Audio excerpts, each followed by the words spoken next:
Well, overnight fame, kind of. How are you coping with it? Overnight fame. Let's get with that concept. I don't know. I mean, 16 years in the making. Overnight fame. It's kind of like that, isn't it? Sometimes. It's good. I'm really chuffed. I'm really happy. I mean, just to think that we've gotten a #1 with a song like Grace Kelly that was originally written as a stick-you song to the music industry. And not only that, but it's gotten to #1 on downloads alone. And downloads are normally the thing that's associated with, you know, the anarchic part of the music industry. It's kind of anti-music establishment. So, although they're legal downloads, blah, blah, blah, we all know that. But it's just, there's an irony to the whole thing. And I'm really enjoying it. I feel very lucky, although I'm certainly not complacent, and there's a hell of a long way to go. You sound like that's well installed in your head. Well, it's more like I'm telling everyone else that. You know, everyone's going, hey, doesn't it feel great? And I'm just like, you know, come on, guys, we've got a long way to go. So, do you feel like it's kind of... But then again, you do have to stop and say, just enjoy the moment as it comes. That's part of it. I have to keep reminding myself about that. Do you feel that it's a kind of revenge that your song about the music industry trying to mould you into something you're not is now the one that's just broke through your career? There's a little clip at the beginning of Grace Kelly, and I've recreated this kind of fake Grace Kelly-like sample. And she goes, getting angry doesn't solve anything. And the truth is, it solves everything sometimes. It is a bit of a revenge song. But then again, I really am thankful for everything that I went through and all the difficulty that I went through in getting signed and also just getting kind of accepted in the music scene. Because I think it's a rite of passage that everyone has to go through as a musician, or in every part of your career, especially in the creative careers. It's something that, you know, when people tell you no, it makes you find out who you really are and defend yourself. And if you don't defend yourself, then you're in the wrong job. Is it true, I've heard these stories that that Simon Cowell turned you down and you once broke into the head of RCA's house and played loads of songs? I didn't break into them. I just walked in through the door. You found out where he lived? And just... Yeah, he lived next to a friend of mine in the States, and I was really young, and I gate crashed one of his parties, and Diana Ross was there.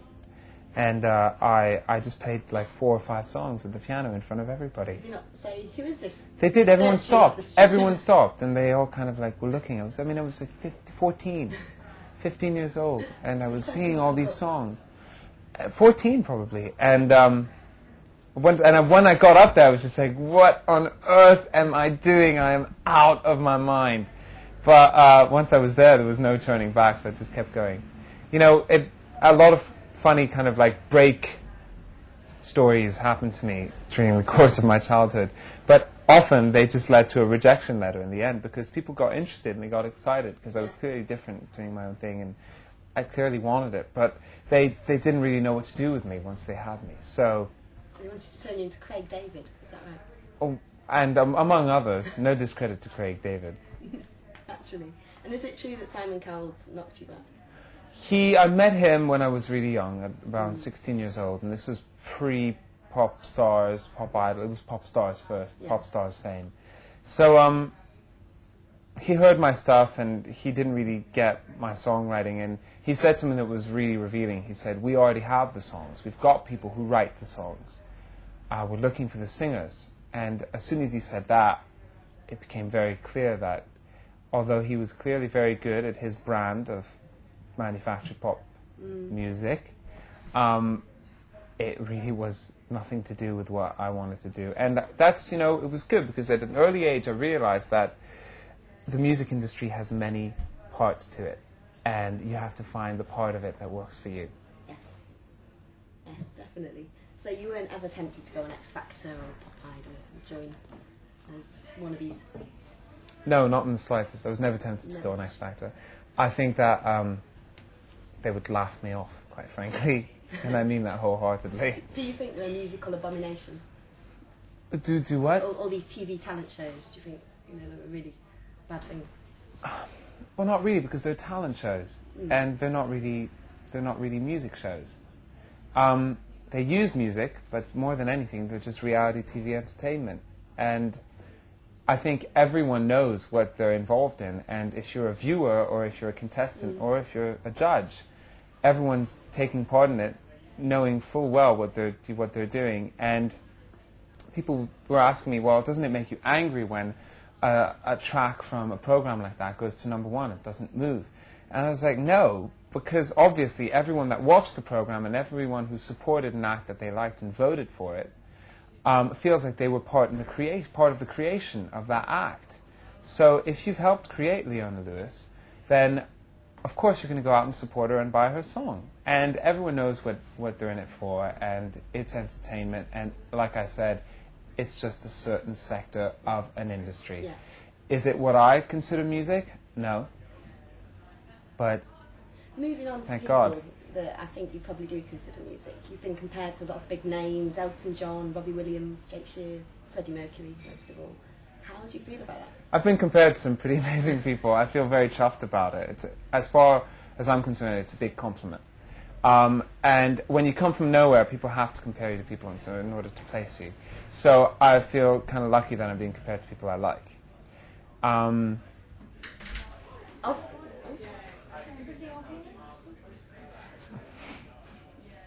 Never mind. Of those names, though, who would you most like to follow in the footsteps of? Is there the one icon who you really admire?